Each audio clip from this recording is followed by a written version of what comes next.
옆에 계신 분들과 한번 인사합시다. 큰 은혜 받으시기 바랍니다. 인사하겠습니다. 오늘은 본문을 바탕으로 세상을 이기는 사람들이라는 제목으로 하나님 말씀 증거하겠습니다. 지난 주일부터 우리가 요한 1서 5장으로 접어들게 되었는데요.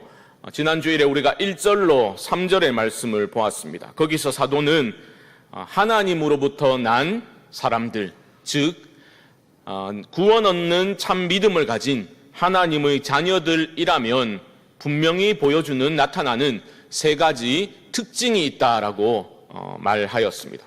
첫 번째, 하나님으로부터 난 자는 무엇을 가지고 있는 사람들입니까? 믿음입니다. 믿음. 예수가 그리스도이심을 믿는 자마다 그 믿음이 있는 사람들이 하나님의 자녀입니다. 둘째는 무엇을 가지고 있다 했습니까? 사랑입니다. 사랑.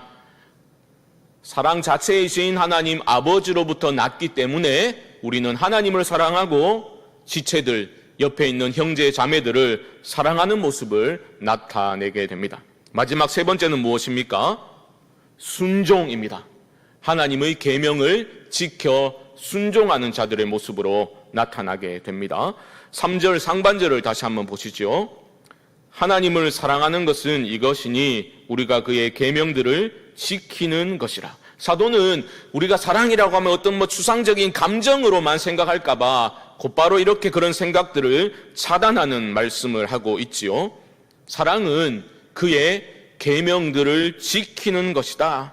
그냥 감정이 아니다라는 것을 분명히 하고 있습니다. 우리의 문제는 어떤 계명이라는 단어를 듣게 되면 우리는 즉각적으로 그거 율법주의적인 것 아닌가? 이러한 방어 기제를 발휘하게 되는데요. 그렇지 않다라는 것입니다. 사도는 3절 하반절에서 이렇게 말합니다. 그의 계명들은 무거운 것이 아니로다. 지난주에 제가 이게 바로 우리가 믿음이 있는가, 참 믿음이 있는가, 우리의 믿음이 건강한가 알 수 있는 시금석이다 말씀을 드렸죠.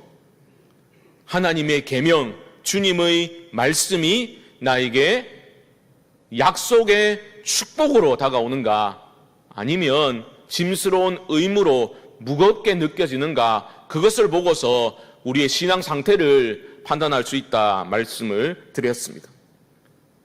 너희가 나를 사랑하면 내 계명을 지키리라.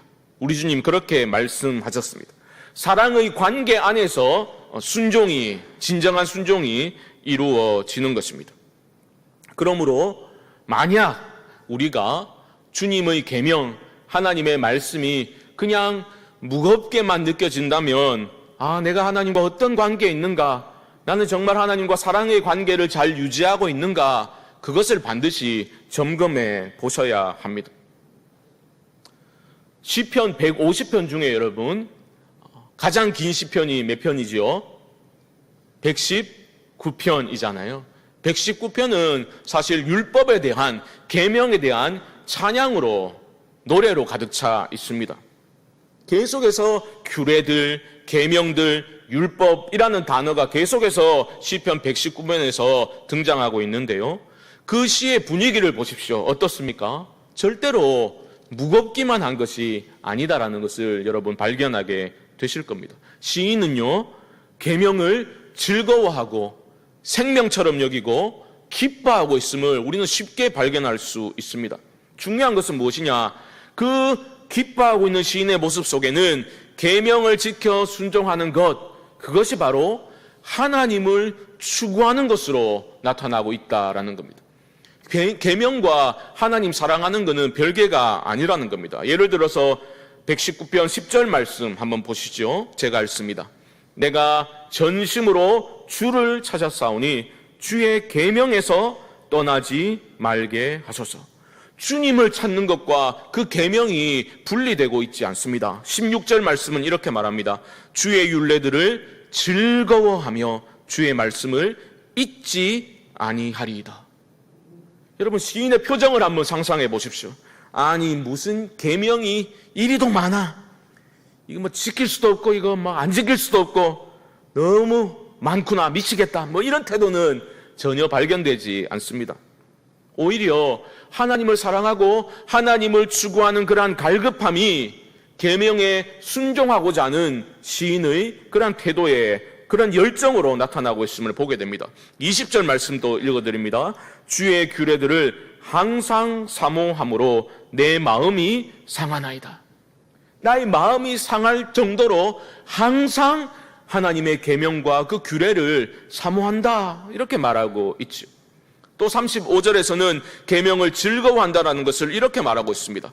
나로 하여금 주의 계명들의 길로 행하게 하소서. 내가 이를 즐거워함이니이다. 이게 영적으로 건강한 신자의 모습을 보여주고 있는 거예요. 주님의 계명들을 즐거워하는 모습입니다. 마지막 절인 176절은 이렇게 마무리되고 있습니다. 내가 주의 계명들을 잊지 아니함이니이다. 주의 계명들을 잊지 않습니다. 여러분, 이것이 짐스러운 의무처럼 느껴지십니까? 전혀 그렇지 않습니다. 오늘 본문 4절은 앞선 3절과 연결해서 생각해 보셔야 합니다. 무릇이라고 시작하고 있죠. 이 무릇이라는 것은 바로 이유를 나타내는 거예요. 이유. 왜냐하면 이렇게 생각하시면 되겠습니다. 그래서 3절과 연결해서 이해해보면 이런 겁니다. 3절의 마지막은 그의 계명들은 무거운 것이 아니로다 라고 이렇게 마무리가 되었잖아요. 그런데 4절은 이렇게 하는 겁니다. 그의 계명이 무겁지 않은 이유는 무엇 때문이라고요? 하나님께로부터 난 자마다 세상을 이기기 때문입니다. 이렇게 되는 거예요. 주의 계명이 무겁게 느껴지지 않는 이유가 뭐라고요? 하나님의 자녀들은 세상을 이긴 자들이다. 그게 바로 이유라는 겁니다. 역으로 말하면 뭡니까? 주의 계명이 무겁게 느껴지는 이유는 뭐라고요? 세상에게 졌기 때문이다. 세상을 이기지 못하기 때문이다 라고 해석해 볼 수도 있지 않겠습니까? 그러니까 지금 사도는 지난 주일에는 하나님의 계명을 지켜 순종하는 것을 그 사랑의 관계 안에서, 즉 우리가 하나님을 사랑하면 계명은 무겁지 않다라고 설명했다면, 오늘 본문인 4절과 5절에서는 그 계명을 어떤 관점에서 해석하고 있다고요? 영적 전투, 영적 싸움의 관점에서 해석하고 있다라고 보시면 되겠습니다. 계명이 무겁지 않은 이유는 단 한 가지입니다. 우리가 세상을 믿음으로 이겼기 때문입니다. 무거운 것은 세상에게 지고 있기 때문이다라는 것이죠.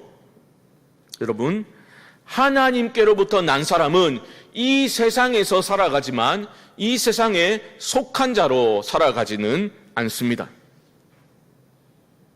지금 사도는 우리가 세상과 싸워야 한다고 말하고 있는데요. 우리가 싸워야 할 대상인 세상은 무엇을 가리키고 있습니까? 세상은 무엇을 지시하고 있습니까?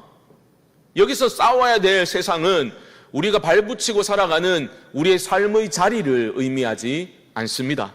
또한 아직 교회를 나오지 않는, 예수 믿지 않는 세상 사람들을 가리키지도 않습니다. 여기서 말하는 세상, 우리가 싸워야 할 세상은 무엇을 말하는가? 여러분 잘 들으십시오.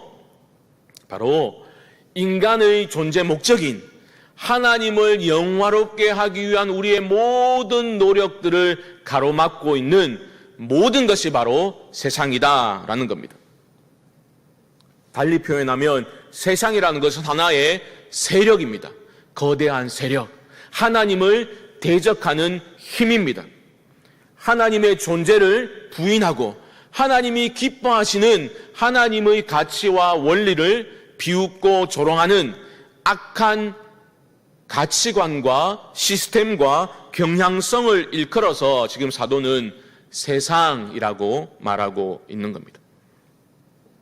여러분, 우리가 하나님으로부터 난 하나님의 자녀라면, 여러분들이 하나님의 자녀라면 이 세상과 우리는 영적인 싸움을 하고 있다, 영적 싸움이 존재한다라는 것을 분명히 인식하셔야 돼요. 인식하셔야 된다고.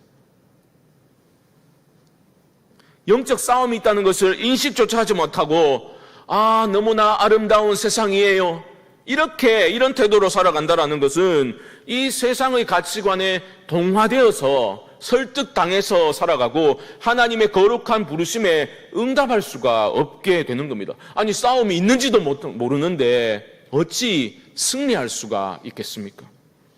제대로 분별하셔야 합니다. 요한일서 5장 19절은 이러한 영적 싸움이 있다는 것을 우리에게 분명히 보여주고 있는데요. 제가 읽어드리겠습니다. 5장 19절입니다. 또 아는 것은 우리는 하나님께 속하고 온 세상은 악한 자 안에 처한 것이며, 분명한 영적 싸움이 있다는 것을 보여주고 있는 거죠. 여러분, 이 세상은 물론 하나님이 지으셨으니까 아름답지요. 하지만 지으시고 보시기에 좋았더라 하셨던 그 모습에서 상당히 이탈되어져 있고 깨어져 있고 어그러져 있다는 것을 여러분 인식하셔야 돼요. 제대로 이 세상의 상태를 분별하셔야 합니다. 제가 드리는 이런 말씀이 너무 추상적으로 느껴지십니까? 제가 이렇게 한번 설명해 드릴게요. 단순하게 표현해서 우리가 왜 계명을 기쁨으로 지키지 못합니까? 우리가 왜 형제를 진심으로 사랑하기가 어렵습니까?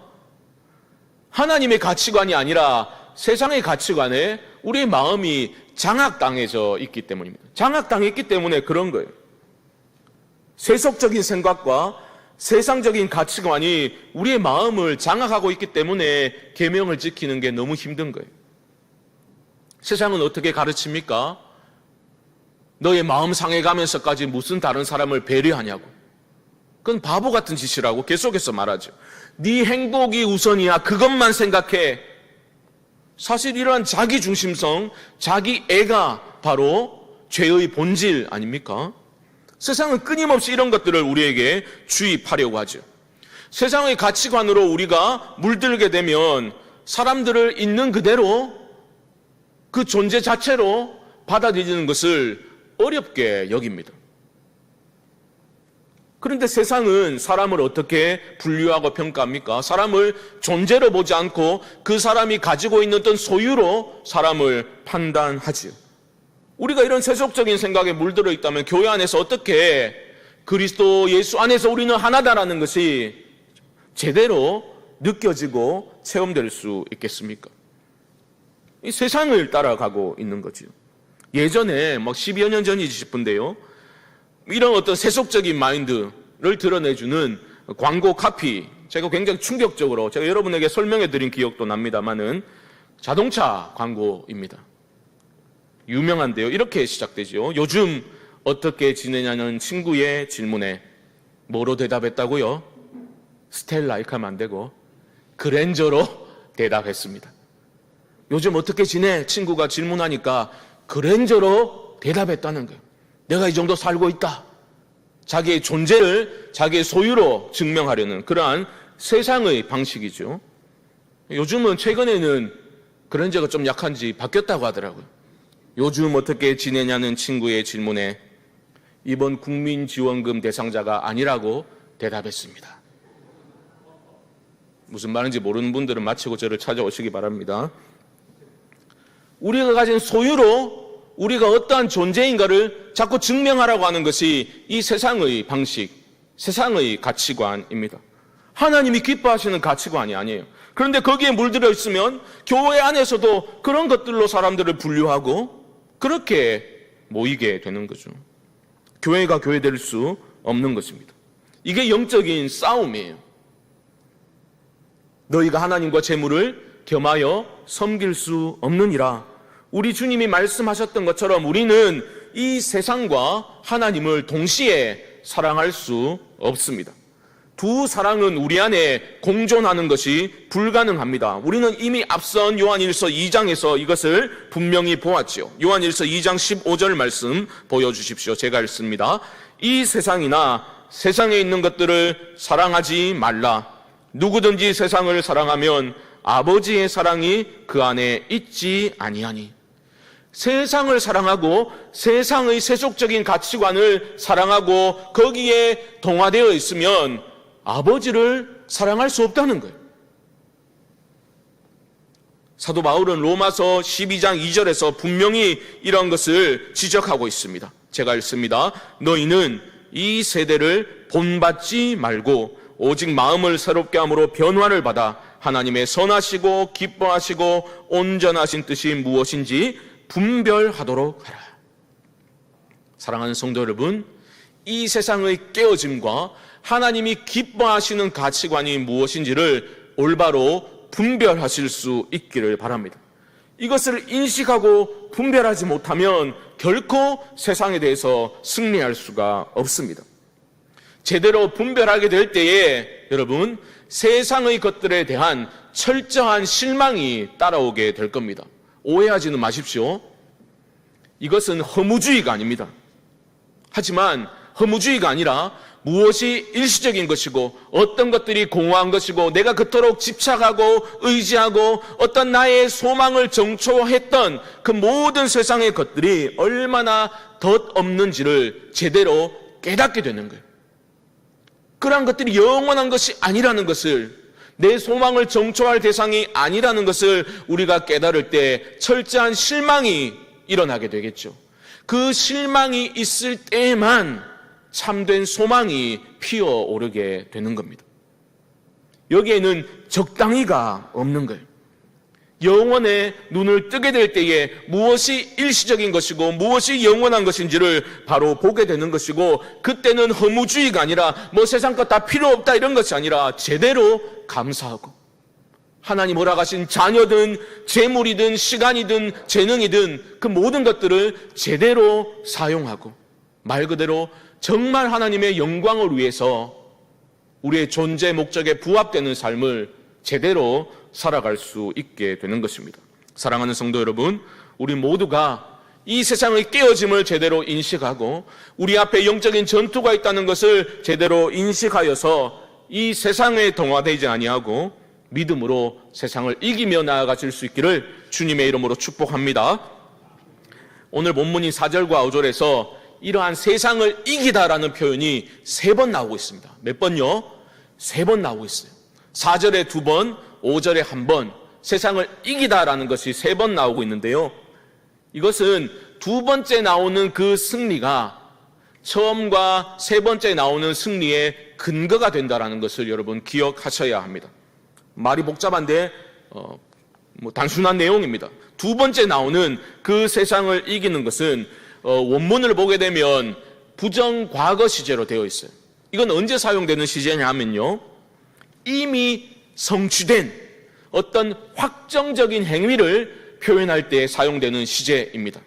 한번 보십시오. 4절 하반절 보시면요, 세상을 이기는 승리는 이것이니 우리의 믿음이니라. 여기서 세상을 이기는 승리라고 말할 때 이게 부정과거 시제라는 거예요. 이미 성취된 확정적인 결정적인 것을 말하고 있는 겁니다. 이미 성취된 승리, 세상을 이겼다라고 하신 우리 주님의 말씀을 떠올리게 해주죠. 그렇지 않습니까? 요한복음 16장 33절 하반절에서 주님은 이렇게 말씀하십니다. 제가 읽을게요. 잘 들어보십시오. 세상에서는 너희가 환난을 당하나 담대하라, 내가 세상을 이기었노라. 우리 주님이 내가 세상을 이겼으니 너희는 담대하라, 그렇게 말씀하셨습니다. 그런 후에 우리 주님 어떻게 되셨습니까? 십자가에 못 박혀 죽으셨습니다. 그 십자가에 달리셔서 우리 주님 마지막으로 어떤 말씀을 하셨습니까? 다 이루었다, 완료형으로 말씀하셨어요. 다 이루었다, 분명히 선언하셨습니다. 이것이 바로 결정적인 승리가 성취되었다라는 의미입니다.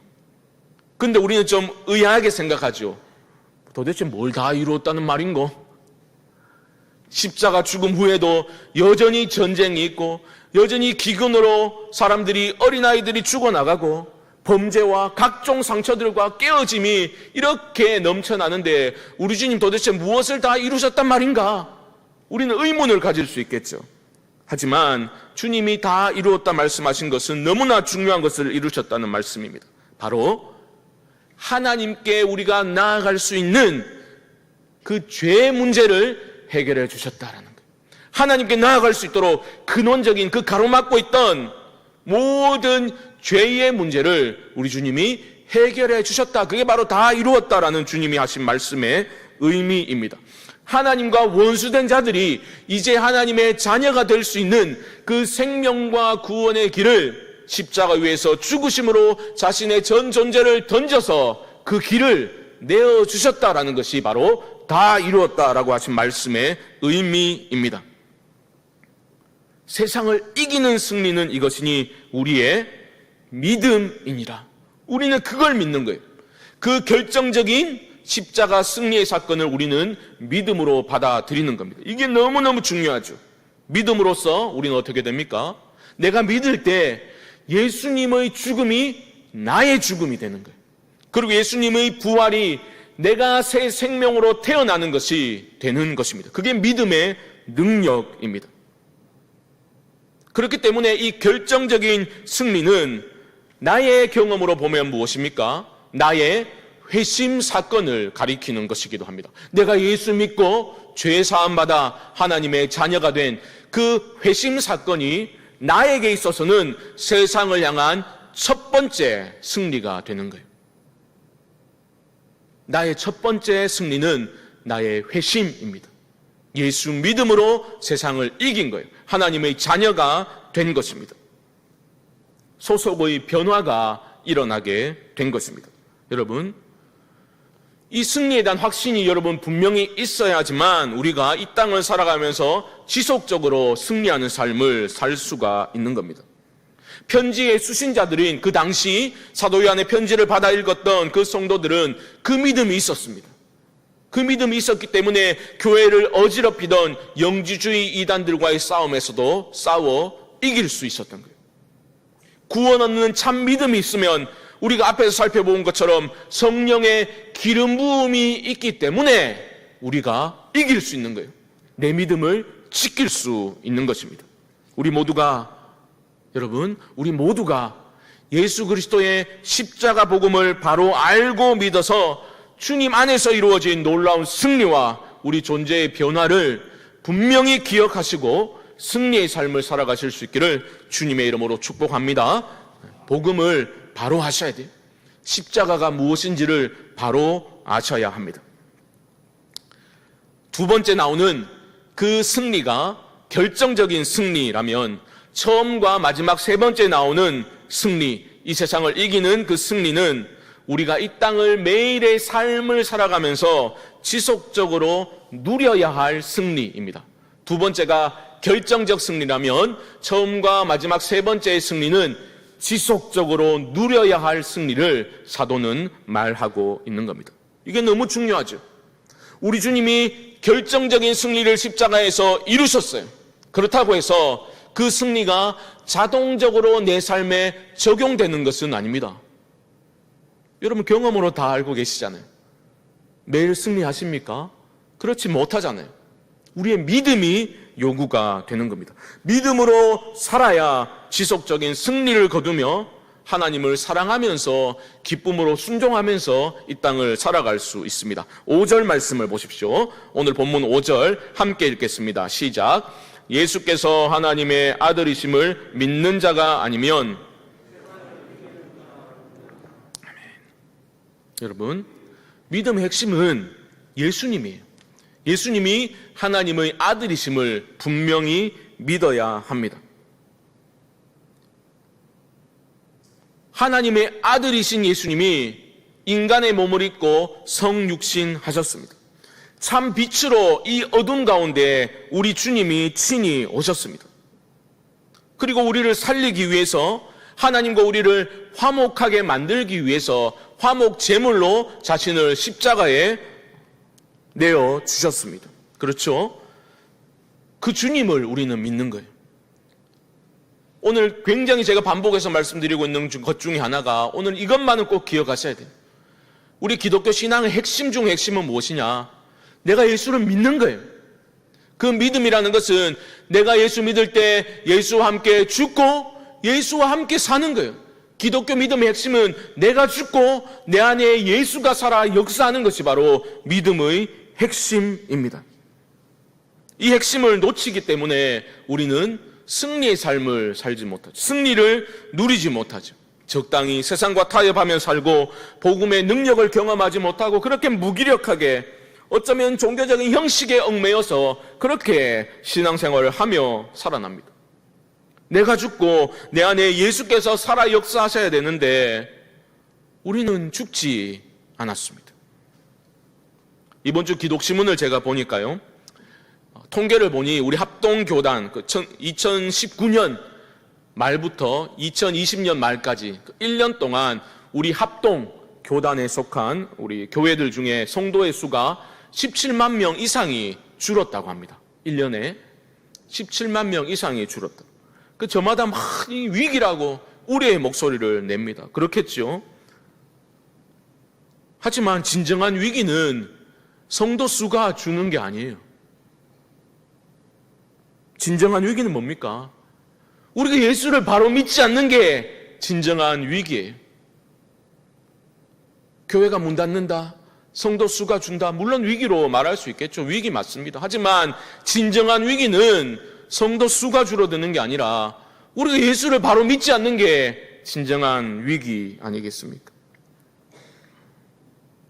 예수가 하나님 아들이라고 우리는 이론적으로 너무 잘 알고 있습니다. 하지만 내가 죽고 내 안에 예수께서 사시는 일들이 우리 안에는 일어나지 않습니다. 우리는 예수를 믿는다고 하면서도 그리스도를 아는 그 지식이 너무나 고상하기 때문에, 최고의 지식이기 때문에 죽는 것도 유익합니다. 그런 고백은 나오지 않습니다. 하나님만으로 만족합니다. 주님 한 분만으로 충분합니다 라는 고백은 대표 기도 때나 그럴싸하게 나오는 그러한 표현일 뿐이지 진정한 내 신앙의 고백은 아닙니다. 그렇지 않습니까? 우리는 예수님을 사랑한다고 말하면서도 우리의 마음은 세상의 것들로 가득 차 있어요. 우리는 세상의 것들로 염려 근심하고 세상의 것들 때문에 일희일비하며 그렇게 살아갑니다. 예수로 인하여서 내가 죽고 사는, 그것은 곧 우리의 근본적인 가치관의 변화를 의미할진데 그러한 변화는 잘 일어나지 않습니다. 그러니 가치관의 변화가 일어나지 않으니 승리의 삶이라는 것은 그저 종교적인 구호에 그칠 뿐입니다. 주님 승리하셨습니다, 찬양하고 그렇게 높이는 것은 우리에게 익숙하지만 그 승리의 능력이 우리 삶에 유입되지는 않습니다. 왜요? 내가 죽지 않았어. 내가 죽지 않았어. 세속적인 그 가치관에 장악당해 있고 세상을 향한 우리의 모든 그 정욕들이 그 능력이 유입되지 못하도록 통로를 차단하고 있기 때문에 능력이 나타나지 않습니다. 여러분, 믿음이 무엇입니까? 믿음의 핵심은 다 잘 될 거야, 긍정적인 사고방식이 아닙니다. 믿음의 핵심은 하면 된다, 이게 아니에요. 믿음의 핵심은 하나님이 하신 일을 똑바로 바라보고 붙드는 것이 바로 믿음의 핵심입니다. 하면 된다가 아니라 하나님이 하신 일이 무엇인지를 바로 알아야 되는 거예요. 믿음의 핵심은 내가 죽고 내 안에 예수께서 사시는 것입니다. 우리 얼마 전까지 새벽에 그 큐티 본문이 갈라디아서 아니었습니까? 믿음이 무엇인가? 갈라디아서 6장 14절 말씀이 참 마음에 와서 꽂혔더랬습니다. 한번 보여주시죠. 제가 읽습니다. 그러나 내게는 우리 주 예수 그리스도의 십자가 외에 결코 자랑할 것이 없으니 그리스도로 말미암아 세상이 나를 대하여 십자가에 못 박히고 내가 또한 세상을 대하여 그러하니라. 사랑하는 성도 여러분, 여러분은 진정으로 믿음 가운데 주님과 함께 십자가에 못 박히셨습니까? 세상이 나를 대하여 그러하고 내가 또한 세상에 대해서 못 박혔습니까? 그것을 기억하며 여러분 하루하루를 살아가고 계십니까? 이러한 믿음, 참된 믿음의 회복이 없이는 우리 삶의 회복은 일어나기 어려운 것입니다. 말씀을 정리해 보겠습니다. 여러분, 예수 그리스도의 십자가 복음을 분명히 믿어야 우리 삶에 소망이 있습니다. 그 어떠한 상실의 아픔과 그 깨어짐의 위기도 예수 그리스도 안에서 새롭게 태어난 우리의 존재를 기억하는 바로 그 지점이 있을 때 그 지점에서 회복이 시작되는 겁니다. 십자가 복음을 여러분 바로 알고 바로 믿으셔야 합니다. 세상을 이기는 믿음은 내가 죽고 내 안에 그리스도께서 사시는 그런 분명한 변화가 동반됩니다. 세상에 대해서 내가 십자가에 못 박히고 하나님으로만 만족하는 그러한 가치관의 변화가 동반되어야 합니다. 내가 죽고 예수가 사는 그런 일은 예수 처음 영접할 때에 한 번 일어나고 끝나는 일이 아니라 우리 매일매일의 삶에서 지속적으로 나타나야 될 그러한 믿음의 핵심입니다. 사도 바울은 이것을 고린도후서 4장 10절에서 이렇게 말하고 있습니다. 우리가 항상 예수의 죽음을 몸에 짊어짐은 예수의 생명이 또한 우리 몸에 나타나게 하려 함이라. 여러분, 생명은 그냥 나타나는 게 아니에요. 예수의 죽음을 짊어지고 살아가는, 기억하고 살아가는 것. 내가 주님과 함께 죽었음을 제대로 믿는 사람만이 주님과 함께 영원한 생명을 누리며 능력을 나타내며 살아갈 수 있게 되는 겁니다. 죽음과 생명에 대한 분명한 믿음을 소유할 때에 예수의 승리가 나의 승리가 되는 것입니다. 그 믿음을 가지고 여러분 예수님의 이름을 부르시기 바랍니다. 그 믿음을 가지고 우리가 예수님의 이름을 부를 때에 하나님의 은혜가 여러분 삶에 임하게 될 줄 믿습니다.